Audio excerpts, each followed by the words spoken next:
आज के इस वीडियो में आप सभी का हार्दिक अभिनंदन और स्वागत।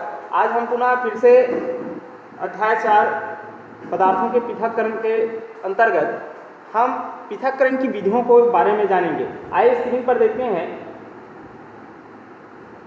पृथक्करण की विधियाँ। ऐसा कौन कौन से विधियाँ हैं जिनसे हम पदार्थों को अलग अलग करने का, जो उपयोगी और अनुपयोगी पदार्थ हैं उनको अलग करने का काम करते हैं।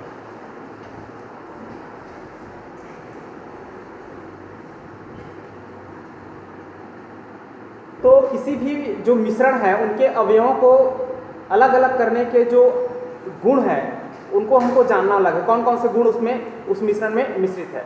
और मिश्रण के जो अवयव होते हैं उनके पृथक करने के लिए एक अवयव के उस गुण का उपयोग किया जाता है जो दूसरे अवयव में ना हो, है ना। तो हम देखते हैं कि पृथक्करण की इन विधियों का उपयोग कैसे किया जाता है और कौन कौन से ऐसी विधियाँ हैं जिनसे हम पृथक्करण अपनाते हैं। आइए आगे चलते हैं। तो पहला आपको स्क्रीन पर दिखाई दे रहा है हाथ से बीनना। आप देखे होंगे घर में दाल चावल का जब पकाने के लिए उपयोग की जाती है तो उसमें कई प्रकार की जो कंकड़ होते हैं उनको हाथ से अलग की जाती है। तो हाथ से अलग करने का काम करते हैं, तो इसी को कहा जाता है कि हाथ से बीनना। ठीक है, नेक्स्ट देखें। तो नेक्स्ट है चालने का काम। आपको स्क्रीन पर दो डायग्राम दिखाई दे रहा होगा। दोनों डायग्राम जो है चालने पर केंद्रित है ना। एक चलनी का और दूसरा जो है एक फ्लेट दिया गया है जिसमें वो भी चलनी है लेकिन एक विशेष प्रकार का जो बड़ा चलनी है ना। एक आटा चलनी चालने का जो चोकर होता है और आकार में थोड़ा सा बड़े होने के कारण वह चलनी पर रह जाती है। आटे में जो चलनी से चालने पर चोकर जो होते हैं, है ना, आकार में बड़े होने के कारण क्या होता है, वो चलनी में ही रह जाती है और उसको आसानी से हम अलग कर सकते हैं। जब आटा चलनी के छिद्र से पार नहीं हो जाता है तो यह विधि क्या कहलाता है, चालना कहलाता है।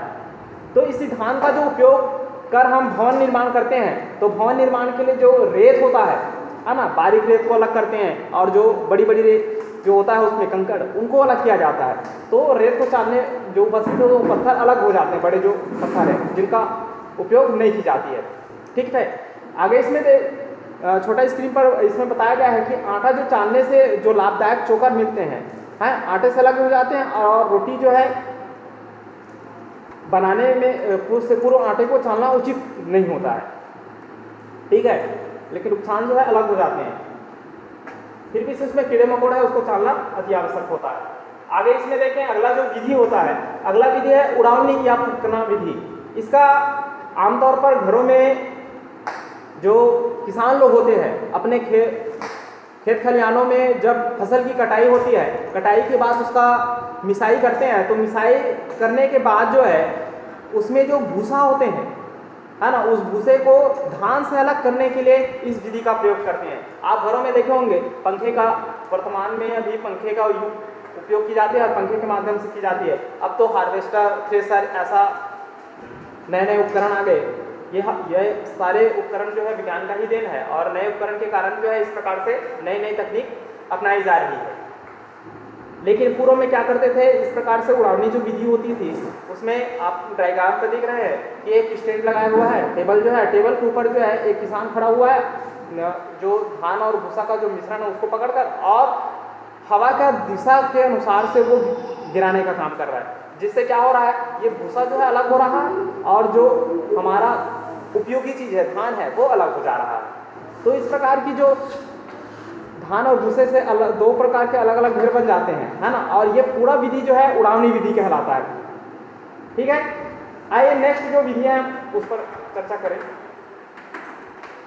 चुंबकीय पृथक्करण विधि। अगला जो विधि है हमारा वो आता है चुंबकीय पृथक्करण विधि। ये होता क्या है, तो चुंबकीय पृथक्करण विधि में हम एक क्रियाकलाप द्वारा इसको समझने का प्रयास करेंगे, है ना। अब आप क्या करें, लोहा और रेत का मिश्रण ले लें और उसको एक कागज में फैला दें। अब आपके पास क्या करना है, चुंबक को लेकर इस मिश्रण के चारों ओर कैसे घुमाना है। तो घुमाने पर क्या होगा, जो लौह का चूर्ण है वो चुंबक के साथ चिपक जाएगा, है ना, चिपक कर अलग हो जाएगा।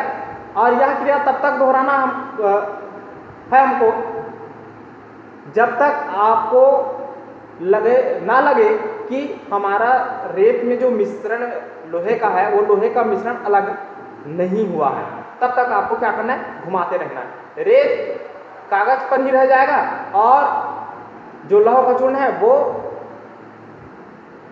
चुंबक में चिपक कर अलग हो जाएगा। ठीक है, जैसे डायग्राम पर दिखा रहे हैं, इसमें हमने क्या किया, रेत और लोहे का चूर्ण लिया और इसमें हमने क्या किया, ऊपर में इसके चारों गोलाकार जो क्षेत्र है उसमें हमने चुंबक को घुमाने का काम किया। तो कारखाने में लोहे के जो टुकड़े है वो पदार्थों के ढेर से इस प्रकार विद्युत चुंबक द्वारा अलग की जाती है। ठीक है, अगला जो विधि है, आइए अगला विधि की हम बात करें। तो अगला विधि है चुंबकीय पृथक्करण विधि। ये विधि इसी विधि का है, चुंबकीय पृथक्करण विधि जो है।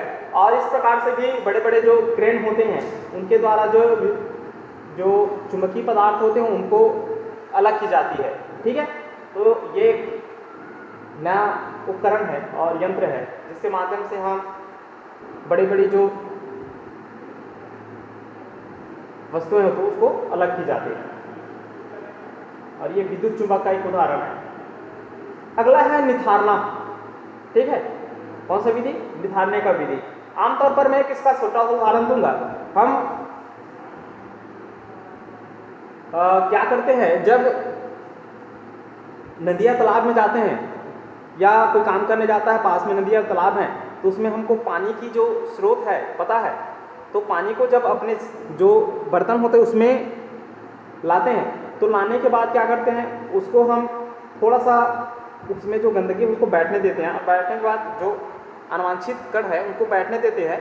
बैठने के बाद उसका जो पानी है उसको अलग कर देते हैं, है ना, जैसे डायग्राम पे दिखाया जा रहा है ना। इसमें क्या है, जल और रेत का मिश्रण लिया गया है। अब मुझे क्या करना है, मुझे जल चाहिए, रेत का कोई उपयोग नहीं है, मुझे जल चाहिए, जल का मैं उपयोग पीने के लिए कर सकता हूँ। तो मैं क्या करता हूँ, उसमें जल को अलग करने का प्रयास करता हूँ, जैसे इस प्रकार से दिया हुआ है। ठीक है, इस प्रकार के जो भारी जो कण होते हैं रेत जैसे, वो तली पर बैठ जाती है और इस विधि को अवसादन विधि कहा जाता है। ठीक है ना। अब दूसरे जल को हम इस प्रकार से, इसमें तो जो भारी कण है मिलाया उसके बाद बैठ गया ये। अब हमको क्या करना है, इस विधि को दूसरे बीकर में ऊपरी जो लिए गए हैं इसमें, यह अवसादन हो गया। अवसादन की जो विधि है उसमें क्या किया, हमने भारी कण को तली पर बैठ गया, यह अवसादन की विधि। अब उस भारी कण को से जल को अलग करना है, वो हमारा इस विधि में निथारने का विधि। ठीक है, और इसको ध्यान रखना है कि हिलना नहीं चाहिए, क्योंकि हिलेगा तो रेत ऊपर आ सकता है। तो सावधानी पूर्वक क्या करना है, जल को दूसरे बीकर में अलग करना है। यह विधि कहलाता है निथारने विधि। इस विधि द्वारा हमने अभिले जो रेत है उसको जल से अलग करने का काम किए। अगला जो विधि आता है आपका, तो अगला विधि आपके इसी निथारने पर है। तो इसमें एक पृथककारी कीप ली गई है, ये पृथककारी कीप है ना। इस प्रकार की जो संरचना है वो पृथककारी कीप कहलाता है। इसमें जो अमिश्रणीय पदार्थ होते हैं, है ना, जैसे जल और तेल की बात करें तो तेल और जल जो है अमिश्रणीय पदार्थ होते हैं। अब इनको अलग करने के लिए हम पृथककारी कीप का उपयोग करते हैं।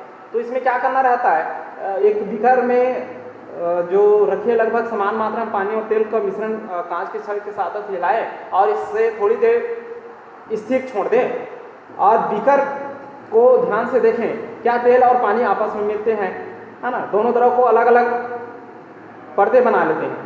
क्या आप इसे निथार कर पृथक कर सकते हैं दोनों को? तो इसको अलग करने के लिए हमने अभी इसका प्रयोग इस विधि में बताई गई है कि इसका प्रयोग किया जाता है पृथककारी कीप का। इस मिश्रण को पृथककारी कीप में डाल देते हैं और डालने के बाद कुछ समय के लिए छोड़ देते हैं। पानी की जो भारी परत है वो नीचे तली पर आ जाती है और जो हल्की परत होती है जैसे तेल वो ऊपर आ जाता है। तो कीप का जो स्टाफ कार का होता है उसको खोलकर पानी की जो भारी परत को बीकर में एकत्रित कर लेते हैं। इस प्रकार दो अमिश्रणीय पदार्थों को अलग की जाती है, और ये पूरा जो विधि है पृथककारी कीप पृथक्करण विधि कहलाता है। ठीक है ना, इसमें भी निथारने का विधि आप हम कह सकते हैं। अगला जो विधि है भारण, कौन सा विधि? भारण विधि। आप भारण विधि को कैसे करना है तो इसका भी हम क्रियाकलाप के द्वारा समझने का प्रयास करेंगे। तो भारण विधि में दो प्रकार का जो जल होता लेंगे, बीकर लेंगे और उसमें गंदला जल और फिटकरी का टुकड़ा लेना है। अब क्या करना है, एक बीकर को गंदले जल से आधा भर लेना है और फिटकरी के टुकड़े को आधे से बांधकर, जैसे डायग्राम से दिखाया गया है, आधे धागे से बांधकर गंदले जल में घुमाना है। फिटकरी को बाहर निकालकर बीकर के द्रव को स्थिर छोड़ देना है। ठीक है, इसको बाहर निकालना है और बीकर के जल को छोड़ देना है।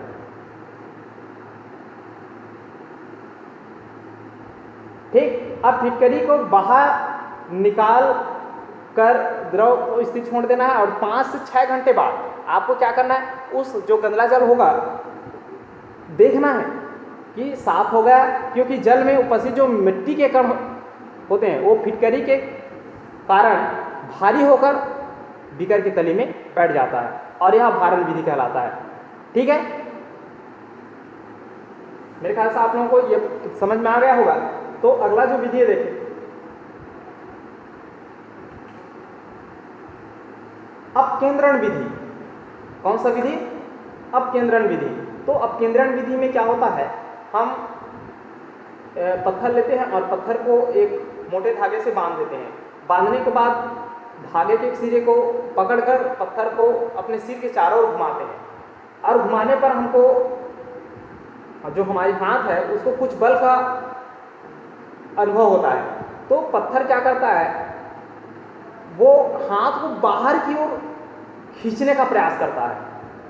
अब यदि रस्सी जो बंधा पत्थर है हाथ से छूट जाए तो, या फिर भी से धागा जो टूट जाए तो उस पत्थर का क्या हुआ, तो पत्थर किस ओर जाएगा? तो एक परख नली या कांच की जो छोटी बोतल में मटमैले जो पानी है भरकर उस पर कार्क लगा दें ताकि पानी बाहर ना गिरे। अब परख नली या बोतल के मुंह पर मोटा धागा बांधकर उसे भी पत्थर की तरह सिर के ऊपर चारों ओर घुमाएं। ठीक है, ऐसा करने पर है ना, घोल में जो मिट्टी है कि कण है वो उस पर क्या असर होगा? वे तो किसी धागे से बंधे नहीं होते, अतः वे परख नली या कांच की जो बोतल होते हैं उसके पेंदे की ओर खिंचाएंगे, है ना, और वह जाम हो जाएगा। अब ऊपर की ओर पानी निकाल कर क्या करना है, अलग कर देना है उसको। अलग करने के बाद आपको क्या करना है, देखना है उसको, और ये संपूर्ण जो विधि होगा आपका अपकेंद्रण विधि कहलाएगा। ये प्रयोगशाला में दूध और क्रीम से जो बनते हैं और कई उद्योगों में अपकेंद्रण विधि यंत्रों द्वारा पृथक की जाती है। जैसे दूध से क्रीम को अलग करने का काम होता है, ये अपकेंद्रण विधि से की जाती है। तो इस प्रकार से हम अपकेंद्रण विधि को अपना सकते हैं। ठीक है, आगे थोड़ा सा और भी एक विधि देखें अपकेंद्रण के पश्चात। तो अपकेंद्रण, ये कुछ उदाहरण है अपकेंद्रण का, इस प्रकार से हम कर सकते हैं, है ना, घुमाने का काम। तो ये आपस में मिश्रित हो सकते हैं। ठीक है ना, ये इसका जो जल है और ये इसका जो जल है इसमें ये चला जाएगा। ठीक है, आगे इसमें थोड़ा सा और बताई गई है। तो अगला जो वीडियो आएगा तो इसमें हम अगले वीडियो में इसका बात करेंगे। तब तक के लिए धन्यवाद, नमस्कार।